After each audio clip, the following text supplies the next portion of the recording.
എത്തിക്കടാ.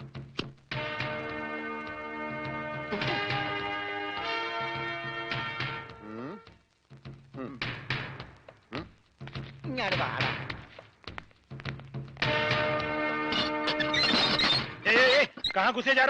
തടയണ്ട, നീയൊക്കെ ഒരു അശുവാണ്. അകത്തേന്ന് പഞ്ചാബിലോട് ഹിന്ദിയിൽ പറ, ഗംഗാധര മുതലാളി രമണനും വന്നേക്കണെന്ന്. പറയാ, കൂടെ ഒരു പൊട്ടനുണ്ടെന്ന് പറ. വേണ്ടി വന്ന ഇവിടുത്തെ സിംഗുമാരായിട്ട് ഒരു കുസ്തിക്ക് തയ്യാറായിട്ടാണ് ഞങ്ങൾ വന്നിരിക്കുന്നത്. കുസ്തി പഹൽവാൻ. ആ പഹൽമാൻ അന്തർ ജായി.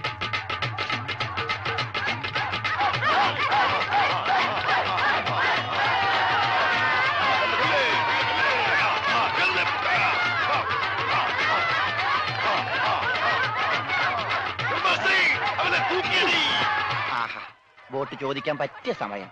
പോകാം. വാ. അങ്ങോട്ടല്ലടാ, ഇങ്ങോട്ട്.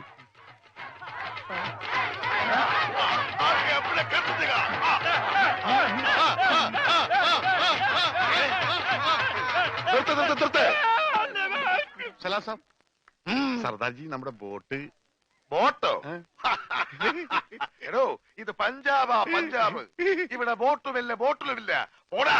എന്റെ ഭായി ചതിക്കരുത്, ഉപജീവനമാ. അതുകൂടി പോയാൽ. കാശി ചോദിച്ച് ആളെ അയച്ചപ്പോ നീ എന്തൊക്കെയാ പറഞ്ഞത്? ഇത് പഞ്ചാബ് അല്ല, കേരളമാണ്, കടപ്പുറമാണ്, വെലസിയ തട്ടിക്കളയും എന്നൊക്കെ അല്ലടാ. എന്റെ ഭായി, ഞാനൊന്നും പറഞ്ഞിട്ടില്ല. മുതലാളി ഒരു പ്രാവശ്യം പറഞ്ഞിട്ടുണ്ട് ബോട്ടിൽ വെച്ചേ. മുതലാളി മറന്നുപോയതാ. നീ പറയും നിനക്കറിയില്ല പഞ്ചാബികളുടെ ശക്തി. നിനക്ക് സാധിക്കുമെങ്കിൽ ഗോതയിലേക്ക് ഇറങ്ങ്. എന്നിട്ട് ഞങ്ങളുടെ കൂട്ടത്തിൽ ഏതെങ്കിലും സിംഗിനെ അടിച്ചു നിലർത്ത്. എന്നാൽ നിന്റെ ബോട്ടിൽ ഞാൻ വെറുതെ തരാം. ഗുഡ് ഐഡിയ മുതലാളി. ഏതെങ്കിലും ഒരു സിംഗിനെ അടിച്ച് തോൽപ്പിക്ക്. ബോട്ടും കൊണ്ട് നമുക്ക് പോകാം. പക്ഷേ ധൈര്യമുണ്ടേ കേരടാ. ബോട്ട് ഫ്രീ ആയി കിട്ടോ? കിട്ടും. അപ്പൊ കാശോ? നീ ഒറ്റ പൈസ ബാക്കി തരണ്ട, അതും ഫ്രീ.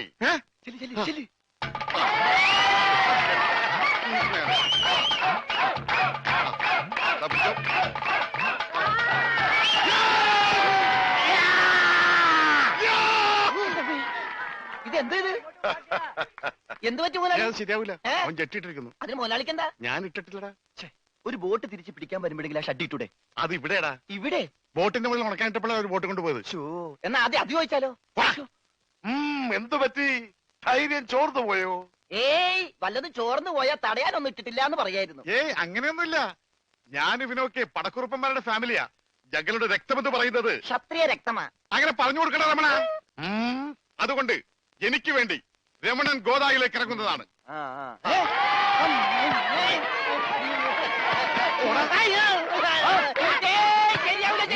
നീ ക്ഷത്രിയനല്ലേ? സത്യം തന്നെ, പക്ഷേ ഈസിക്ക് പറ്റില്ല. എങ്കിൽ സോണിയായുമായി പിടിക്കട്ടെ. സോണി അതാരി?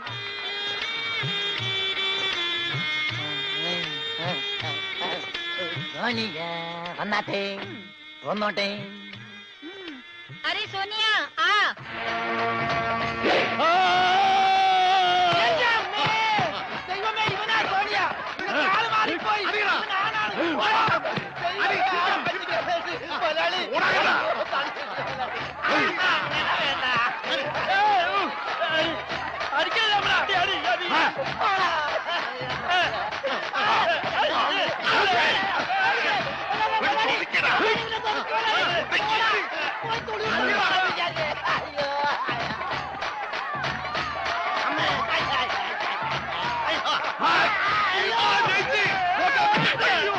സോണിയ, പിടിയവനെ.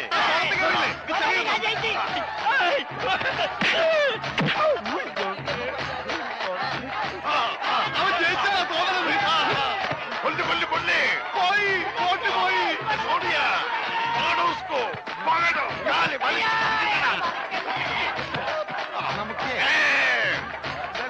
ഞാനില്ല. ഫൽമാൻ ജയിച്ചേ.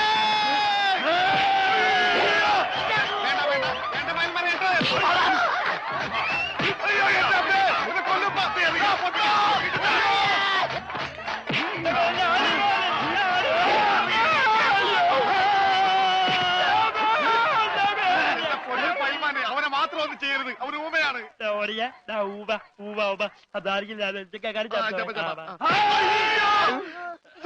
ഇനി ഞങ്ങളെ തല്ലല്ലെന്ന് പറ. ഇത് തല്ലിയതല്ലടാ, ഞങ്ങളുടെ ഒരു തരം കളിയാ. തല്ലി വരുന്നതേ ഉള്ളൂ. ഞങ്ങളെ തല്ലി ചതച്ചതുകൊണ്ടോ എന്റെ ബോട്ട് പിടിച്ചു വെച്ചതുകൊണ്ടോ നിങ്ങളുടെ കാശ് കിട്ടുമോ? പിന്നെ ഞാൻ എന്ത് ചെയ്യണം?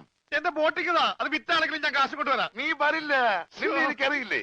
എന്ത് പറഞ്ഞ ഈ സാബിനെ വിശ്വസിപ്പിക്ക? എന്നെ അത്രയ്ക്ക് വിശ്വാസം ഇല്ലെങ്കിൽ വേണ്ട, ഇവനിവിടെ നിൽക്കട്ടെ. താഴെ വെച്ചാൽ പാമ്പ് കടിക്കും, തലയിൽ വെച്ചാൽ പൂച്ച കടിക്കുമെന്ന് പറഞ്ഞ് വളർത്തിയതാണ് ഇവന്. എന്റെ സ്വന്തം അനന്തരവനാണ് ഇവൻ.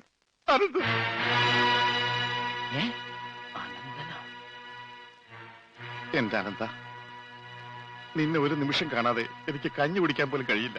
പക്ഷെ എന്ത് ചെയ്യാം, അമ്മാവൻ പണവുമായി വരുന്നവരെ നീ ഇവിടെ നിൽക്ക്.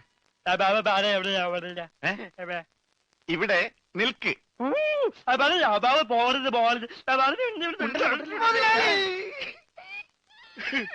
കഷ്ടം തന്നെ മുതലാളി, കഷ്ടം തന്നെ.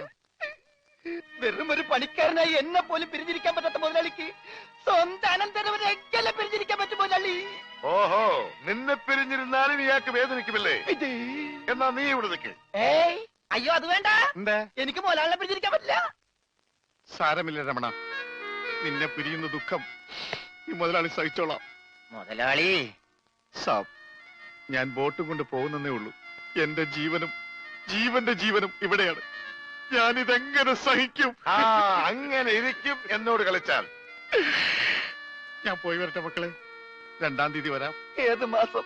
എല്ലാ മാസവും 2-ാം തീയതി ഉണ്ടല്ലോ. കൊണ്ടുപോകും മക്കളെ, ഞാൻ വാക്ക് കൊടുത്തുപോയി. ജപാലാണ് വാക്ക് കൊടുത്ത്. വാക്ക് മാറ്റാൻ മുതലാളി. കൊണ്ടുപോകട്ടെ. പാവം, അയാൾ കരഞ്ഞുകൊണ്ടാ പോകുന്നത്. അവൻ കരയണം, എന്നാലേ അവനൊക്കെ പഠിക്കൂ. ആ, ഇനിയെങ്കിലും നീ മനസ്സിലാക്കിക്കോടാ, എനിക്ക് ബുദ്ധിയുണ്ടെന്ന്. മണ്ട. പൊട്ടനും പോയി, മണ്ടനും പോയി, ബോട്ടും കിട്ടി. അയലേസാ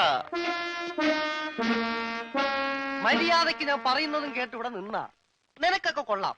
ഇല്ലെങ്കിൽ എനിക്കിട്ട് കൊള്ളും. ഞാൻ ഇവിടുത്തെ മാനേജരാ, ഉത്തമൻ. ആരായിരുന്നാലും ശരിയാ, ഇവൻ കേൾക്കൂല. ഓഹോ, ഇവനെ ഞാൻ കേൾപ്പിക്കും. ഓ, എന്നാ രക്ഷപ്പെട്ട്. പറഞ്ഞത് കേട്ടോടാ. ഇല്ലെങ്കിൽ എന്റെ കയ്യിലെ ചൂട് നീ അറിയും. നല്ല തണുപ്പാണല്ലോ.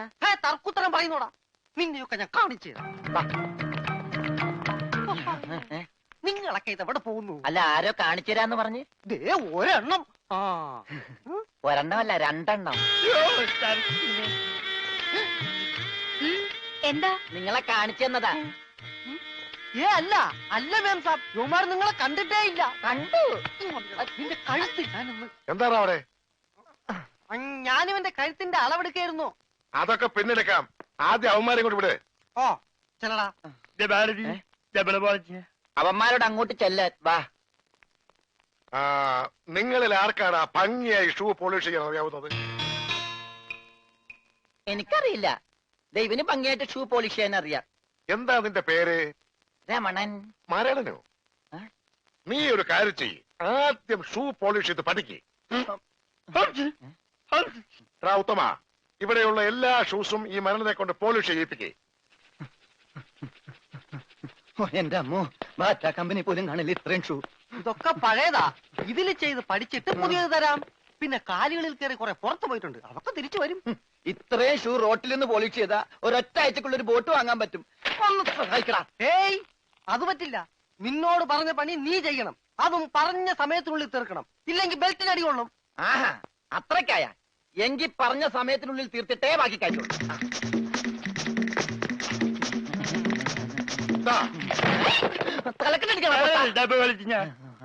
പെട്ടെന്ന് തീർത്താൽ ഉടനെ അടുത്ത പണി തരാം.